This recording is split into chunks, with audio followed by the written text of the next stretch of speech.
මේ ප්‍රොෆෙසර් ඔබතුමා හරි කියන්නකො මූලාසන ඉඳගෙන ප්‍රභාකරන් රස්තවාදියා කියලා. ටයිම් දෙන්න. මම ටයිම් දෙන්න ඔබතුමාට අද. මේක ඔබතුමාගේ කාලේ ඔබතුමා කතා කරන්න. ඒකත් කියන්න බැරි වෙලා ඉන්නේ. හරිද? யாழ் மாவட்ட நாடாளுமன்ற உறுப்பினர் ராமநாதன் அர்ச்சுனா தனது பாராளுமன்ற உறுப்பினர் பதவியை ராஜினாமா செய்ய உள்ளதாக சபையில் தெரிவித்துள்ளார். பாராளுமன்றத்தில் உரையாற்றிய அவர் தனது பதவிக்காலம் விரைவில் நிறைவடைய உள்ளதாகவும் பாராளுமன்றத்தில் இன்னும் நீண்ட காலம் இருக்கப் போவதில்லை என்றும் குறிப்பிட்டுள்ளார். மேலும் இன்று சபைக்கு தலைமை தாங்கிய உறுப்பினரை நோக்கி தமிழீழ விடுதலை புலிகளின் தலைவர் பிரபாகரன் ஒரு பயங்கரவாதியா என்றும் கேள்வி எழுப்பினார். அத்துடன் அவர் உங்களுக்கு பயங்கரவாதியாக தெரியலாம், ஆனால் எனக்கு அவர்தான் தெய்வம் என்றும் கூறினார். இதன்போது குறுக்கிட்ட சபைக்கு தலைமை தாங்கும் உறுப்பினர், நீங்கள் தேவையற்ற பேச்சுக்களால் உங்கள் காலத்தை நாசமாக்குகின்றீர்கள் என்று கடிந்து கொண்டார். தொடர்ந்து அர்ச்சுனா ராமநாதன் இன்றைய நாடாளுமன்றத்தில் பேசிய காணொலியினை தொடர்ந்து பார்க்கலாம். එහෙම ඕමනාවක් නෑ මේ කරු ප්‍රොෆෙසර් මේ මගේ ඔබතුමාට එකක් කියනනම් අපේ රටේම ලොකු ප්‍රොෆෙසරයෙක් ඉන්නවා. එයාගේ පුතාගේ නම තමා දිමුතු සූරසේන. මේ ලියුමක් ඇවිල්ලා තියෙන්නේ මට 19/8/20 දවස් දිනේ දාලා ජසීම් ජමීල් කියලා ජූකේ වල ඉන්න ජර්නලිසම් කරන එක්කෙනෙක් තමයි මේ ලියුමක් ගහලා තියන්නේ. මේ රටට ඉදාම වදගත් ප්‍රොෆෙසරයා ගැන කතා කරලා තියෙනවා. එයාගේ පුතාගේ තමයි මේ දිමුතු දූරසේන. දැන් බලන්න බැලුවා නම් හරියටම දැන් කොළඹ වල අපාර්ට්මන්ට් එකක් විකුණලා තියෙනවා. අපාර්ට්මන්ට් 6යි 12th floor 64 Ward Place Colombo 7 ඔක්කොම වටිනාකම තමයි මේ මිලියන 185යි 185 මිලියන්. ඒ බිල්ඩින් එකට කියන්නේ ද ග්‍රෑන්ඩ්. හැබැයි ඒක විකුණපු එකනාගේ නම මිස්ටර් නිහාල් එටිආරාචි, ගත්ත එකනාගේ නම දිමුතු සූරසේන. කවුරුත් ගලබල වෙන්න ඕනේ නැහැ. දිමුතු සූරසේන කියලා පුතා තමයි මම කතා කරන්නේ. එයාට මිලියන 185ක් ගාන මේ බඩු දීලා තියෙනවා. මම නිකන් කියන්නේ. මම වෙන මොකුත් කියන්නේ නෙවෙයි ආවේ. හැබැයි මට මතක් කරන්න කැමති 2021 MB එක්ස්ප්‍රස් පර්ල් කියලා සිංගප්පූ නැවක් ආවා අපේ රටට. ඒක ඇවිල්ලා ඉන්දියාව වලින් කොළඹට යන ගමන් නයිට්‍රික් ඇසිඩ් කොස්මෙටික් කෙමිකල් ඕවා ඔක්කොම ටික අරගෙන ගිනි ගන්නවා මේ 2021. ඊට පස්සේ දවස් 12ක් ඒක ගිනි අරගෙන ඒක යට වෙනවා මේ මූදුවට දෙවෙනිදා ජූන් 2 2021. ඒකට නඩුව දාලා ඒ කාලේ හිටපු චීෆ් ජස්ටිස් ඒකට නඩුවට වන්දි ගෙවන්නයි කියලා තිනවා බිලියන් 1ක් US ඩොලර්. එතකොට බිලියන 1ක් US ඩොලර් කියන්නේ 1000ක් මිලියන 1000ක් US ඩොලර්. ඊට පස්සේ එයා ඉවත් වෙලා යනවා ඒ පුත්කලයා. ඊට පස්සේ ඉස්සරහට එන්න හිටපු හොඳම මේ චීෆ් ජස්ටිස් තමයි චීෆ් ජස්ටිස් කොතාගොඩ. එයාව ඒකට ඒ කොමිටි වලට පත් කරලා 5 bench ජස්ටිස් ටේබල් එකක් දාලා බෙන්ච් එකක් දාලා ඊට පස්සේ එයා ඉවත් වෙලා යනවා. ඊට පස්සේ කොටාගොඩ මහත්තයා තමයි දැන් චීෆ් ජස්ටිස් එන්න හිටපු එක්කන. හැබැයි දැන් කොටාගොඩ මහත්තයාව ඉවත් කරා ඒ කොමිටි එකෙන්. ඊට පස්සේ 5 bench එක 3 bench කරා. 3 bench එක දැන් ඉවර කරලා තියෙනවා මේ නඩුව. හැබැයි බිලියන 1ක් US ඩොලර් වලින් කියන්නේ මම. ඒ වගේ මිලියන 1000ක් ගෙවන්න තියපු එක මිලියන 1ක් ගෙව්වා සෙප්ටම්බර් 2025 ලෝකල් ඒජන්. ඒ කියන්නේ ලංකාව ලෝකල් ඒජන්. ඒ ලෝකල් කම්පැනි එක තමයි සී කන්සර්ටෝරියම් කියලා. ඒගොල්ලෝ මිලියන 1ක් US ඩොලර් මිලියන 1ක් නැත්නම් අපේ සල්ලි වෙන මිලියන 300ක් ගෙව්වා. ගහලා ඉවරලා ඊට පස්සේ ආපහු ඒ නඩුව අපේ ජනාධිපතිතුමා ඒ නඩුව ගත්තා. ගත්ත ගමන් කරා මේ කොටකොඩ මහත්තයාව එළියට දැම්මා. එයා හොරෙක්නේ. ඒ නිසා එයාව එළියට දැම්මා බෙන්ච් එකෙන් කියලා එළියට දාලා ඉවරලා ඊට පස්සේ නඩුව වැව්වා.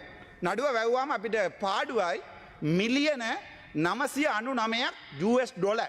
ඒක 300 වැඩි කරන්න මන් දන්නේ නැහැ. මං එච්චර ඉගෙන ගත්ත පොරක් නෙවෙයි. ඒ නිසා මට ඒක තේරෙන්නේ නැහැ. හිතලා බලන්නකෝ ඒ වෙනුවට එයාගේ පුතාට දීලා තියෙනවා. කාගේද පුතා කියලා මන් දන්නේ නැහැ. ඒක DNA ටෙස්ට් එක කරන්න ඕනේ. ඒක වෙනම කතාවක්.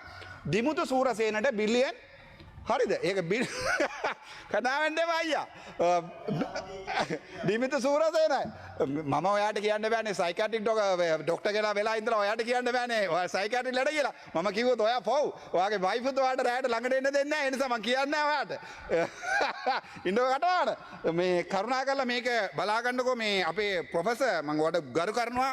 සාමාන්‍යයෙන් ඔය පුටුවේ වාඩි වෙන්න ඕනේ. ඔයා වගේ පුත්කලයා තමයි උතන වාඩි වෙන්න ඕනේ. නිසා මම සාමාන්‍යයෙන් මූලාසන මන්ත්‍රතුමිය කියලා කවදාවත් ඔබතුමාට කියන්නේ මම ඔයාගේ ඇකඩමික් ක්වොලිෆිකේෂන් එකට වාගකීම ගන්නවා මම. ඒ වගේ අපේ රට බලාපොරොත්තුගෙන හිටිය අපේ රටවල් වල ඒකන මල්පල ටික අයින් කරලා වල්පල ටිකක් අයින් කරලා මල්පල ටික දානවා කියලා. හැබැයි මේ වල්පල ටික උඩ බලාගෙන ඉන්නවා.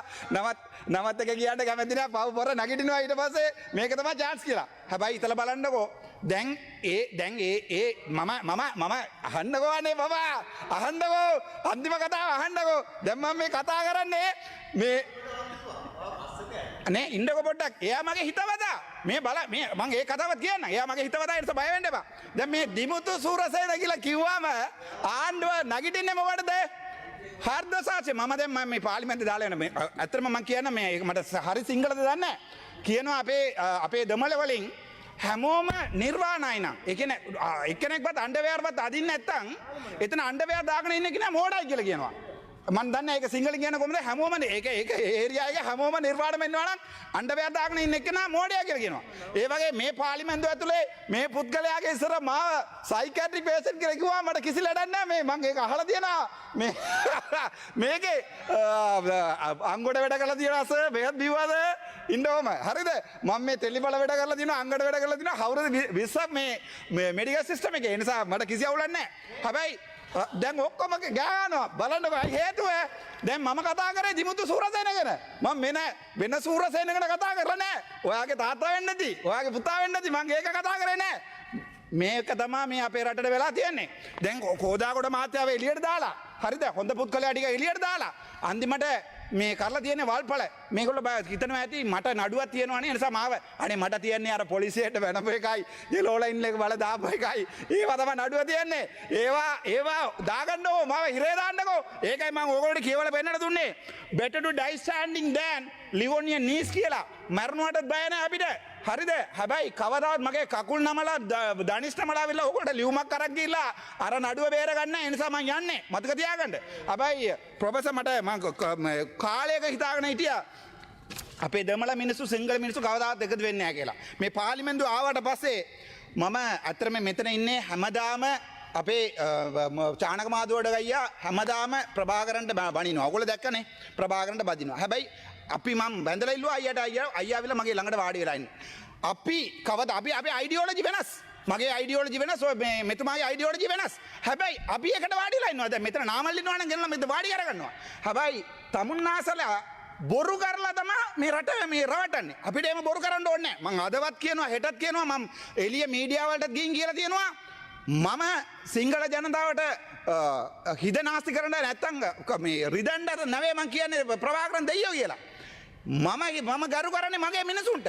මම අද ඇවිල්ලා කෝට් එකක් දාගෙන ටයි එකක් දාගෙන ඇවිල්ලා මේ පාර්ලිමේන්තුව වල ඉන්න පුළුවන් නම් 1992 වල බෝම්බයක් පුපුරනකොට එක එක ඇවිල්ලා බෝම්බය වැටෙනකොට මාව බේරගත්ත මිනිස්සු දැන් බිම යට. හැබැයි තමුන්නාසලාගේ බේරගත්ත මිනිස්සු ඔක්කොම ටික කකුල් නැතුව අත් නැතුව ඉන්නවා. තමුන්නාසලා කතා කරනවාද? ලැජ්ජායක ඔක්කොම ඇදෙන් ටික මාර ගලවල යන්න. තමුන් අයියෝ මේ පුතාගේ නම කිව්වා නැගිටින්න දන්නේ නැහැ. අයියෝ මෙයාගේ නම කියනවා හරියට එදා වෙන එක්කෙනාගේ නම කිව්වා. මේ කියන්නකයි එක්වට මේ ඔබතුමාගේ කාලේ නාස්ති කරගන්නවනේ. නෑ නෑ ඉන්නකෝ ඒක ඔයාලා නිකන් අපරාධනේ. මීඩියා කින් බලන්නකෝ ප්‍රොෆෙසර්. හරිද? මේගොල්ලෝ මේ ප්‍රොෆෙසර් ඔබතුමා හරි කියන්නකෝ මූලාසන ඉඳගෙන ප්‍රභාකරන් රස්තවාදියා කියලා. ටයිම් දෙන්න. මම ටයිම් දෙන්න ඔබතුමාට අද.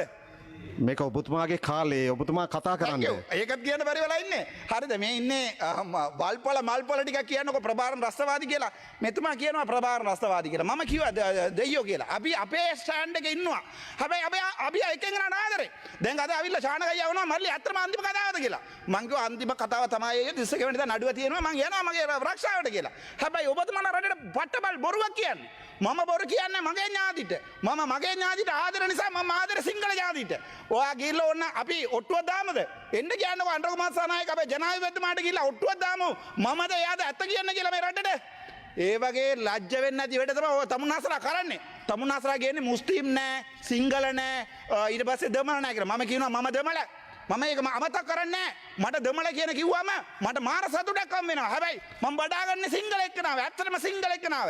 හැබැයි තමුන්නාසලා වගේ නේ නිකන් අර උඩ වේද කෑලි, පල්ලෙහා වෙන කෑලි නෑ මම බඩාගන්නේ නැහැ කවදාවත්. මතක තියාගන්න. උඩ ඒක ඕගොල්ලෝගේ රේන්බෝ කම්පැනි. ඒ රේන්බෝ කම්පැනි අපිට අදාළ නැහැ. මම කැමැති නාමල් රාජපක්ෂ වගේ සජිත් ප්‍රේමදාස වගේ කට්ටිය කවුරු හරි කියනවා නම් තමුන් සිංහල කියලා. මං අරුන්ට කැමැති. හැබැයි එයා දෙමළත් නෑ සිංහලත් නෑ කියලා අන්තිමට අවිල්ලා හැමෝටම කෙලවන්න දෙනවනේ ඔයගොල්ලෝ. අවුරුදු දෙකක් දුන්නානේ. කන්ටේනර්ස් 323. මං කිව්ලා පළවෙනි දවසේ මම මේ කතාව කියනකොට කන්ටේනර් 23 ඇතුලේ මේ KP ගේ බඩු තිබ්බා කියලා. අදවත් ඕගොල්ලෝ ඉන්ක්වයරි කරාද? මාව බලෙන් එකගෙන ගියා මේ CID එකට. මොකද උනේ? මොකද උනේ ආද හොයාගත්තද? කන්ටේනර් ජෙලවල ඉන්න එක වාහනේ නවත්තනකොට මම වරදිකාරයා. හැබැයි කන්ටේනර් 323ක් පන්නපේකන ජනාධිපතිගේ යාළුවා. එයා මේම බිමල් රත්නායක මේම තට්ටු කරලා කියනවා මගේ යාළුවා මේව මුකුත් කරන්නේ නැහැ කියලා. ලැජ්ජයි. තමුන්ගේ වයිෆුත් එක්ක ඇවිල්ලා පාර්ලිමේන්තු වාඩිලා කාමරේට දාගෙන ලැජ්ජයි. ලැජ්ජයි. ඊට වඩා හොඳයි මේ 1972 මහින්ද රාජපක්ෂ මහත්තයා වෙන කොයි හරි දැම්මනම් බඩුව. තේරෙනවද? මහින්ද රාජපක්ෂ මහත්තයා ඒ බඩු ටික එළියට දැම්මනම් අපිට ওই කරදර එන්නේ නැහැ. කරදර එන්නේ නැහැ. අයි BOC එකනේ වැඩ කරේ. BOC එක නේද වැඩ කරේ? පත්විම දුන්නේ මහින්ද රාජපක්ෂ නේද? නාමල් මහත්තයා දැන්නුත් කියනවා මේ අයියා හැනිත් පත්‍ර වාඩි වෙලා ඉන්න කියලා. ලැජ්ජ වෙන්න ඕනේ අනේ. ඊට වඩා තව එකක් කියන්න. අපි මේක කතා කරන්නේ අපේ හදවතේ ඉඳන්. අපිට අද සිංහල මිනිස්සු කෑම දෙනවා. මං ගිහලා කඩවල කෑම ඉල්ලනකොට මිනිස්සු කියනවා ડોක්ටර් සල්ලි දෙන්න එපා කියලා. අපි අපේ ජාතිට ආදරයි. මං කවදාවත් ඊළඟ ආණ්ඩුව මේගොල්ලෝ આવත් කවදාවත් මං අපේ මිනිස්සු පාවල දෙන්නේ නැහැ. මං ඇවිල්ලා ඇමරිකාවෙන් කරොත් හැබැයි කවදාවත් බාවල දෙන්නේ නැහැ. මම මගේ මිනිස්සුන්ට කියනවා මම මගේ මිනිස්සුන් වෙන පෙනී හිටිනවා. දැන් මට ඕන නම් ඇවිල්ලා මේ ඉන්න එක පක්ෂවල එකතු වෙලා ඕන පක්ෂයට එකතු වෙලා මට ඡන්ද ගන්න පුළුවන්. මට ඡන්ද යන්න ඕනේ නැහැ. මට නැෂනල් ලිස්ට් එක හම්බ වෙනවා. හැබැයි අපේ මිනිස්සුන්ට අපි ආදරේ. අපේ මිනිස්සුන්ට අපි ආදරේ. හැබැයි පරණ දේවල් මට මතක් කරන්න කැමති නැහැ. පරණ දේවල් මතක් කරන්න කැමති නැහැ. අයි මගේ තාත්තාත් නැති වුණා. ඔයාලා නිකන් ඔය මේ චූටි බම්බු කතා කරන්න නැතුව අහන්න. මේක මගේ තාත්තා නැති වුණා කොටියක ඉඳන්. හැබැයි මං ඒක අමතක කරන්න ලාස්ති. මට වැරදක් කරලා තියෙනවා නම් මම නාමල් රාජපක්ෂගේ තාත්තා වැරදක් කරලා තියෙනවා නම් එයාට බලාගන්න තිබ්බා මගේ තාත්තාත් එක්ක. මට බලාගන්න ඕනේ නැහැ මේ නාමලුත් එක්ක.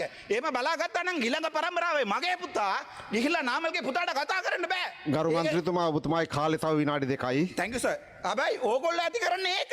ඕගොල්ලෝ ඇති කරන්නේ බලන්නකෝ ත්‍රිකෝණාමල වල අර මේ පුදුමෙලිප තිබ්බාම මොකද ජරා වැඩ කරේ පොලිසිය දාලා ඒක උසුවේ. හැබැයි මම එහෙම කරන්නේ නැහැ. මම 2029 හරි ඇවිල්ලා ආණ්ඩු පක්ෂයේ මේගොල්ලොත් එක වාඩි වෙනා හිටියොත් නැත්නම් සජිත් ප්‍රේමදාස සර්ත් එක වාඩි වෙලා හිටියොත් මම එහෙම කරන්නේ නැහැ. මම අපේ මිනුවට අපේ මිනිසුන් වෙනුවට ඉන්න ඊළඟ එන ජනාධිපතිතුමා මම අඬන්න වෙනවා. හැබැයි ඔයාලගේ එම්පීලා දමල එම්පීලා කවුද කියලාවත් දන්නවද කියලා බලන්නකෝ සිංහල ජනතාව. ඔයාලගේ දමල එම්පීලා කවුද කියලාවත් ඔයගොල්ලෝ දන්නවද? කවදාවත් නැහැ. ඒ නිසා අපිත් ඔයගොල්ලෝට ඔයගොල්ලෝගේ ටී-ෂර්ට් එක අනේ තියනවා මංගාව. පුළුවන් නම් කවුරු හරි යවනවාද ආපහු යවන්න. අන්ද්‍ර කුමාර ලොක්කාගේ ටී-ෂර්ට් එක ගෙදර තියෙනවා. හරිද?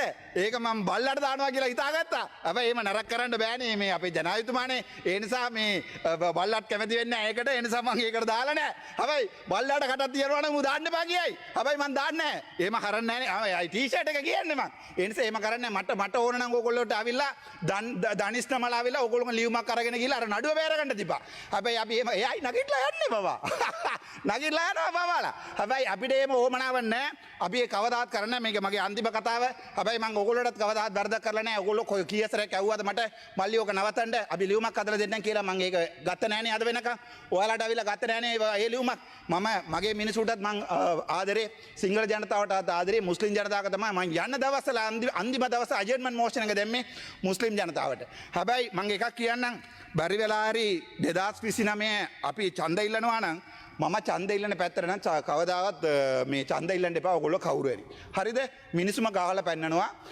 ඊට වඩා තව එකක් කියන්න ඕනේ මම මේ පාර්ලිමේන්තුව ඇතුලේ කාගේරි හංසයියා හදවත ඉඳන් සෙක්‍රටරි ජෙනරල් අනිත් එක මැඩම් කුෂානි රෝගරන්දීර ඊට පස්සේ අපි ඉන්නේ මල්පල ටික මම ඔයගොල්ලෝගේ හිත කඩලා තියෙනවා නම් මම ඇත්තටම මේ ඝනකාට වෙනවා මේක මම මගේ පැත්තට ඉන්න ඕනේ කියලා කියපු කතාව මම ඔයගොල්ලොත් එක ඩීලර් ගාලා මෙහා වෙහි වාඩි වෙන්නෙත් නැහැ මේක ඩීලර් ගාලා ඔයාලත් එක වාඩි වෙන්නේ ඒ වගේ විපක්ෂ නායකතුමා ඒ වගේ අනිත් හැමෝම මන්දිරලා අයියා වගේ නම කියන්නද අපිට නැගිටිනවද නගේ මහින්ද ජයසිංහ අයියා නැගිටිනවද මම ගියාට පස්සේ ගියා කෝ අට්ටුනා කියලා හොයන්න එපා ඒක නාමල්ම හොයා ඔබතුමායි කාලේ අවසానයි දෙන්න ඔබතුමා ඉන්ක්ලූඩින් මේ පාලිමෙන්ද සර්වය කරන්න හැමෝටම මං හරියට මාදරේ 2029 හරි නැත්තම් පස්සේ හරි කවදා හරි මේ පාර්ලිමේන්තුව මං එනකොට මම මගේ විදියට එනවා මං කවදාවත් පාට වෙනස් කරලා ඉන්නේ නැහැ ඒ නිසා මම මොකරි වරදක් කරලා තියෙනවා නම් මේ පාර්ලිමේන්තුව ඇතුලේ මාව සමාවෙන්න භාෂාවේ මොකරි අඩපාඩුවක් තිබ්බා නම් මාව සමාවෙන්න මං හිතලා කරපු ඒවා නෙවෙයි ඒක අනිත් එක අර කක්කුස් මාඩි අර මේවා කියපු ඒවා මම නිකන් ආත්තලයකට ගත්ත ෆන් එකක් එහෙම නව එහෙම නැතුව එයාට කරදර කරන්න නෙවෙයි ඒ නිසා එයාටත් සමාවෙල්ලනවා ඊට පස්සේ අර උගණ්ඩා කීර දෙයා නංගි ගැන එයාටත් සමාවෙල්ලනවා බොහොම ස්තුතියි இதுபோன்ற செய்திகளை உடனுக்குடன் தெரிந்து கொள்ள மீரா தமிழ் சேனலை சப்ஸ்கிரைப் செய்து இணைந்தீர்கள்.